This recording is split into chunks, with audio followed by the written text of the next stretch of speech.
The evening air was warm and inviting, carrying a soft breeze that whispered through the trees and swayed the delicate strands of twinkle lights draped across the backyard. The golden hour cast a gentle glow on the space, with the soft hum of laughter and the rhythmic beats of music filling the air. The scene was nothing short of magical. Tables adorned with white linens and flickering candles, clusters of vibrant flowers in mismatched vases, and strings of fairy lights that twinkled like stars overhead.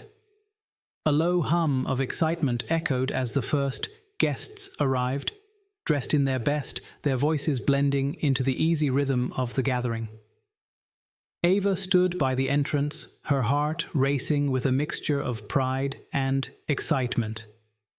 This was her moment, the culmination of years of hard work. Tonight, she was supposed to bask in the joy of her promotion to Director of Marketing at one of the city's most renowned companies. She felt a surge of hope for the future, a quiet confidence that she'd finally earned the recognition she deserved. As she glanced toward her husband, Ryan, a familiar warmth spread through her chest. He stood beside her, smiling as he greeted their friends, his hand resting gently on her back. His presence was steady, supportive, a grounding force in the whirlwind of emotions swirling inside her. They had been partners through it all, his unwavering belief in her always a constant source of strength. Everything had led to this night, a celebration of her achievement. This was supposed to be her night, her time to shine. But as the music played on and the laughter grew louder, a subtle tension in the air hinted that maybe not all was as perfect as it appeared. As the evening unfolded, the people closest to Ava circled around her like a constellation of support, each one shining in their own way. Her father, Daniel, beamed with pride as he pulled her into a tight embrace. His gruff voice was full of warmth as he told her, "You've always been a fighter, kid. This is just the beginning." His hand patted her back with a reassuring strength, and Ava felt her chest swell with gratitude. He had always been her biggest cheerleader, his love unconditional and steady. Lila, her best friend since college, was never far from her side. Lila's laugh, always so contagious, filled the air as she hugged Ava tightly, her words brimming with excitement. "Director of Marketing, I knew you had it in you. You're going to crush it." There was a genuine joy in Lila's eyes, a shared history of late-night study sessions and early morning coffees, now culminating in this beautiful moment. Nadia, Ava's boss, stood by as well, her polished demeanor radiating approval. She offered a firm handshake, her voice rich with admiration. "Ava, you've earned every bit of this. Your vision and drive have been a game changer for the company. I'm so proud to have you on the team." Ava felt a rush of pride, knowing her hard work had been recognized by someone who had always pushed her to be better. But then there was Judith, Ryan's mother, standing at the edge of the group, arms crossed, watching with sharp, calculating eyes. Her smile was tight, distant, and the compliments she offered were clipped, lacking the warmth that surrounded her. "Congratulations, Ava," she said coolly, as though the words had been forced. There was something in her gaze, a subtle disapproval that Ava couldn't quite place but could feel deep in her gut. The contrast was stark. While her family and friends radiated joy, Judith's presence hung like a quiet storm cloud, casting a shadow over the celebration. Beneath the surface of polite smiles, Ava couldn't shake the feeling that something was off. Ava stood at the center of the gathering, her glass raised high, a smile tugging at her lips as she prepared to offer her toast. The soft clinking of silverware against glass signaled the room's attention, and she took a deep breath, her heart swelling with emotion. "I just want to take a moment to thank all of you," she began, her voice steady yet full of gratitude. "This has been an incredible journey, and I couldn't have done it without the love and support of the people in this room. To my family, my friends, and to Ryan, thank you for believing in me, even when I didn't always believe in myself." The crowd responded with enthusiastic applause, cheers of "To Ava!" filling the air. Her eyes flicked toward Ryan, expecting to meet his gaze, expecting the pride she'd always seen in his eyes. But his clap was slow, deliberate, and his smile didn't quite reach his eyes. It was forced, a subtle contrast to the genuine joy that surrounded her. As if on cue, Ava heard Judith's voice, low and sharp, cutting through the noise. "Is this the kind of woman you wanted?" she whispered to Ryan, her words laced with an unsettling edge. Ava's heart stuttered. She hadn't meant to overhear, but the words hung in the air like a heavy weight. The room, for a brief moment, felt smaller, the air thicker. The mood shifted quietly, almost imperceptibly, like a crack forming in a seemingly solid wall. Something was wrong. The laughter and music from the backyard seemed distant as Ryan gently pulled Ava aside, guiding her through the open door and into the quiet hallway. The sudden shift in atmosphere left her uneasy, the tension in his hand on her arm, the weight of the words that she knew were coming. "Ava, we need to talk," Ryan said, his voice low but urgent, a stark contrast to the joyful energy just a room away. His eyes avoided hers for a moment, like he was gathering his thoughts, or perhaps searching for the right words. "What's going on?" Ava asked, trying to keep the edge of confusion from her tone. Her promotion was supposed to be a moment of celebration, not the beginning of a conversation like this. "I just think maybe you should think about stepping back from work," Ryan suggested, his voice carrying an odd blend of concern and something deeper, something that felt like a quiet ultimatum. "You've been so busy lately, you've barely had time for us. I think maybe you should focus on the family, on us." Ava blinked, taken aback. "Ryan, this is our future. I'm doing this for both of us. We're building something together." He sighed, shifting on his feet, almost as though he wasn't sure how to navigate the words that followed.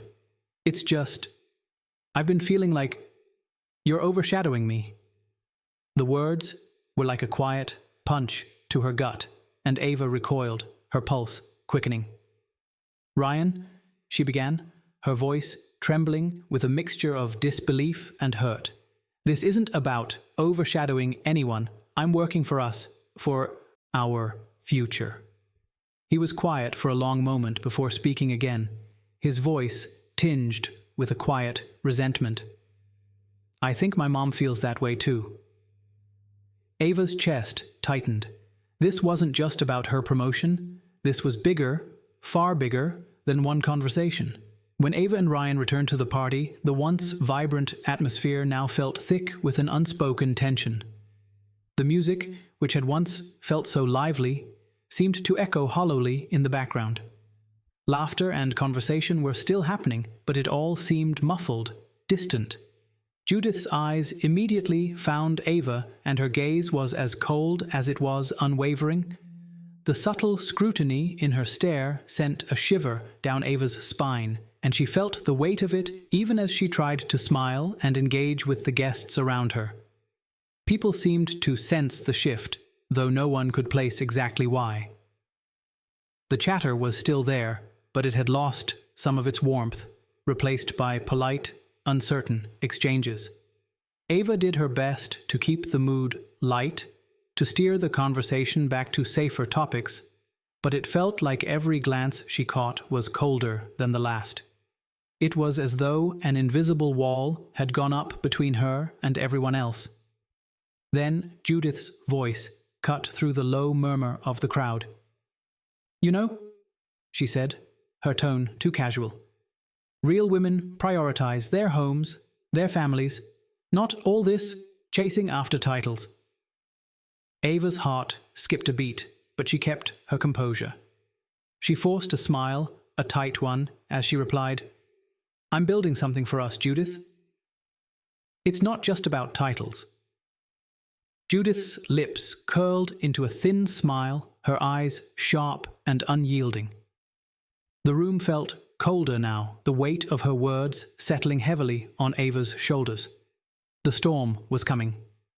Ava could feel it, and she wasn't sure she was ready for it. Dinner had been served, the guests seated at the long, elegant table, their plates filled with the finest food as the buzz of conversation resumed. Ava had managed to slip back into the role of hostess, offering polite smiles and quiet words, though her mind was still spinning from the conversation with Ryan in the hallway. The warm glow of the candles seemed dimmer now, the flickering flames casting long shadows across her face. Then, without warning, Ryan stood up, his chair scraping loudly against the floor. All eyes turned to him, and for a brief moment, Ava thought he might say something celebratory, something to ease the tension. But as he cleared his throat, his voice sounded all too serious, too deliberate.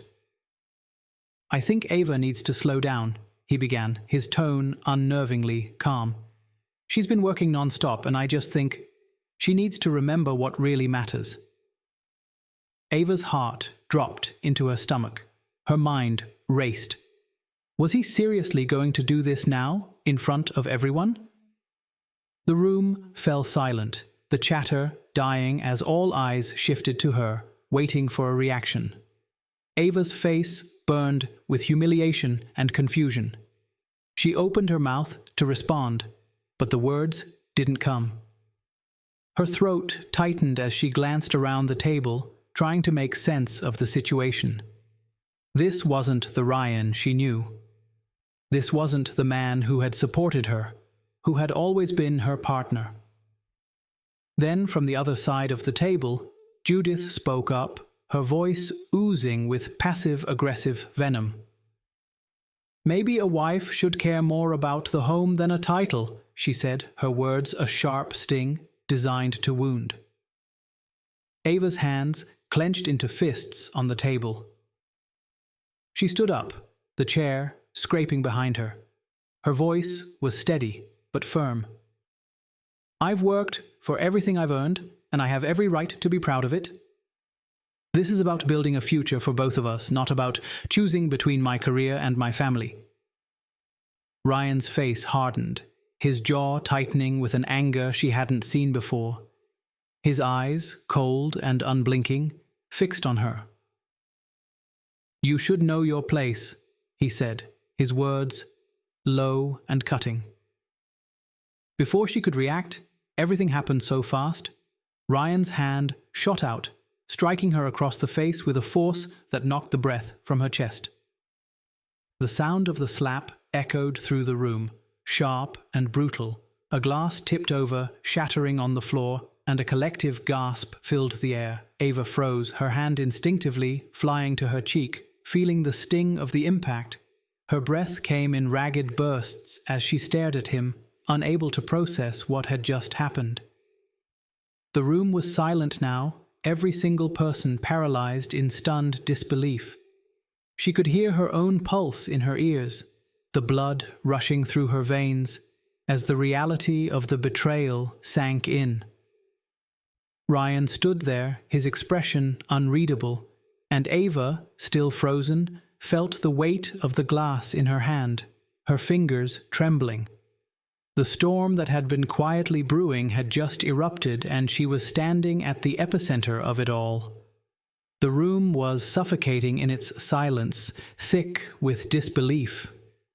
No one knew what to say, no one dared to move. Ava's hand lingered on her cheek, the sting of Ryan's slap still burning, and yet the silence was louder than the physical pain. Her heart pounded in her chest, each beat a harsh reminder of the brutality she'd just witnessed, not from a stranger, but from someone she had loved, trusted, built a life with. Without a word, Ava slowly turned and walked toward the door. The room seemed to part for her, the guests instinctively stepping aside as she passed, their faces frozen in varying expressions of shock and discomfort. Her father's hand twitched, as if he were about to rise from his seat to do something, anything. But he stayed rooted, a momentary hesitation, before he simply watched her go, helpless. Ava didn't look back. She grabbed her purse from the table, feeling its weight in her hand, and stepped out into the cool night air. The moment the door closed behind her, the world outside seemed to shift. The cold air hit her face like a slap of its own, shocking, sharp, but oddly grounding. She inhaled deeply, as if trying to shake off the heaviness that had settled in her chest. She didn't know where she was going. There was no destination in mind, no plan, just the need to keep moving. Her thoughts spun out of control, questions spiraling faster than she could grasp them. Did that really happen? Why didn't anyone stop it? How could he do that? Before she even realized it, she found herself pulling into the parking lot of Lila's apartment.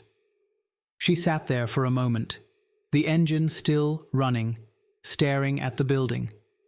Then, without a second thought, she got out of the car and walked toward the door. She didn't have words for what had just happened.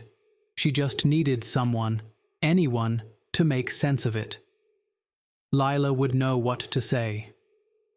Lila opened the door before Ava even had the chance to knock, her eyes scanning her friend's face in an instant. Without a word, Lila pulled Ava into a tight embrace, her arms wrapping around her in a protective hold. Ava didn't say anything, didn't have to. Lila could feel the weight of her distress in the way Ava's body sagged against hers, the heaviness of something breaking. Ava's breath hitched, her control slipping as she finally allowed herself to break down. The tears came fast, overwhelming, and she let them fall freely. Lila didn't say a word, just held her, offering the quiet comfort of a friend who knew when words weren't enough. They stayed like that for a long moment, until Ava's sobs softened into shaky breaths. Eventually, Lila guided her to the couch, wordlessly moving to make tea, the warmth of the kettle a small, soothing contrast to the chaos in Ava's mind. She sat down beside Ava, handing her the mug, her presence a steadying force. Ava stared at the tea, her hands trembling, as she wrapped them around the cup. Where do I even begin? Her mind swirled, but finally the words tumbled out in a rush, like a dam breaking. She told Lila everything, the slap, the way Ryan had dismissed her, the coldness in his eyes, the pressure from his mother. She spoke of the years of subtle remarks, the hints that her career wasn't something to be proud of, the quiet, constant message that she was too much, that she needed to shrink, to be smaller. She paused, the weight of her confession settling over her like a shroud. I thought it was just about the job, but it's not. It's about me refusing to be small, about me choosing to stand up for myself. And I didn't realize how badly they wanted me to fail, or how far they'd go. Lila's gaze softened, her voice calm but firm. You are not alone, Ava. I'm right here. You don't have to carry this by yourself. Ava felt a knot of grief, anger, and something else, something she hadn't recognized until now, start to unravel within her. It was freedom. The kind that came when she finally allowed herself to let go of everything she'd been holding in, when she stopped pretending that she could be everything for everyone else. She wasn't alone anymore. And for the first time in a long while, she realized that she didn't have to be small to be loved or valued. She could be whole just as she was. The morning light filtered softly through the blinds, and Ava slowly woke up on Lila's couch, her head heavy with the remnants of a restless sleep. Her cheek still throbbed with the memory of the slap, but somehow the ache was more manageable now, just a dull throb against the clarity of her thoughts. The storm inside her had started to settle, and she could breathe again. Lila had already left for work, but Ava's phone sat on the coffee table, buzzing with missed calls and messages. She hesitated before picking it up, bracing herself for what was waiting. First, there were several missed calls from Ryan, each one unanswered. She didn't need to listen to them. The words were already written in his silence: guilt, frustration, anger. Then she saw the message from Judith. Her heart clenched as she read it. "You embarrassed us." The words stung, but not like they had the night before. She had already started to let go of the weight they carried. Next, there was a message from Nadia, her boss. "I am here when you are ready to talk." Ava's breath caught for a second. She wasn't sure if she was ready to confront work just yet, but it was a reminder of something important. There were people in her life who believed in her. Without thinking, Ava typed a single text: "I am done pretending." Her fingers hovered for a moment over the screen, but then she pressed send. Ava's next move was deliberate. She picked up the phone again, dialed her lawyer, and booked an appointment. Then she called the therapist Lila had suggested. "It's time to take my life back," she thought as she hung up. The journey ahead wouldn't be easy, but Ava knew, for the first time in a long time, that she was ready. Ava sat in the quiet of her apartment, the soft hum of life outside drifting through the window. Her mind wandered back to that night, the night that had threatened to break her. But as the days passed, she realized that the night she thought was her humiliation was actually the night she woke up. It wasn't the end. It was the beginning. The slap, the stares, the whispers. They had tried to silence her, to push her back into a box she no longer fit in. But she had learned something powerful. Sometimes true strength wasn't in staying and fighting. Sometimes power was in walking away, in choosing to live for yourself and not for the approval of others. Ava knew now that staying small for others was never love. It was control, and she wasn't going to let anyone, not Ryan, not Judith, no one, make her believe she was anything less than everything she was meant to be. She stood in front of the mirror, her reflection steady, strong. "I was not made to be silent," she said aloud, the words solidifying with each breath. "I was not made to be less." That night had still been a celebration, but not the one she had originally envisioned. It had been the celebration of her own awakening, the start of her freedom. "I celebrated the start of my freedom," she whispered, a smile curving her lips. She wasn't looking back, only forward. And for the first time in a long time, she felt whole.